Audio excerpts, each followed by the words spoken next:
এটা আমার একটা ভিডিও করতে এখানে চলো ড্যাশ ক্যামেরা লাগানো আছে সামনে পেছনে দুটোই ভিডিও হবে। টাচ স্ক্রিনটা এটা আফটার মার্কেট আছে, আফটার মার্কেট টাচ স্ক্রিন। এইগুলো না বড্ড মানে যখন নতুন ডেলিভারির সময় থাকে ভালো থাকে, এখন কেমন একটা মলিন মার হয়ে যায়। 2 বছরের গাড়ি দেখে লাগছে না। কত চলা আছে? 26,000 24,000। কিন্তু গাড়িটা মোটামুটি ভালো আছে।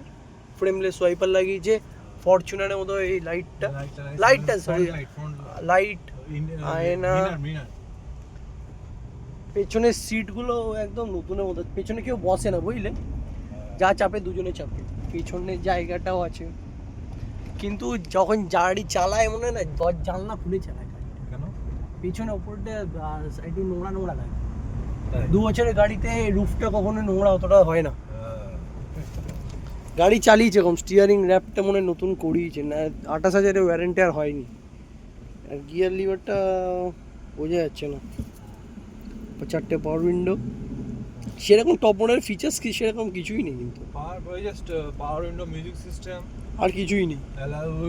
অ্যালয় হুইল না, মানে টপ মডেলে যেগুলো যেরকম তোমার আরও ফিচার্স থাকে সেরকম কোনো ফিচার্স বুলেরো, নিও, N10 টপ মডেল গাড়ি। আয়নাগুলো সে লরির মতো বড় দেখো, পুরো দেখা যাচ্ছে।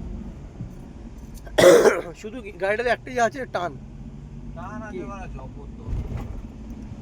সকারগুলোও ভালো, এখনো টাইট আছে গাড়িটা। কিন্তু এই গাড়ির এই যে স্টিকটা আছে গিয়ার লিভারের স্টিকে এখনই ভাইব্রেশন কিন্তু হচ্ছে। হালকা না হচ্ছে, মানে এ পুরো গাড়ির হাত পাত কাঁপছে। স্টিয়ারিং স্মুথ আছে, ক্লাচ ঠিক আছে, সাসপেনশনে কোনো নয়েজ নেই। গাড়ি 2022-এর গাড়ি, বেশি পুরো নতুন না, 2-3 বছরের গাড়ি, মোটামুটি ভালোই সুন্দর।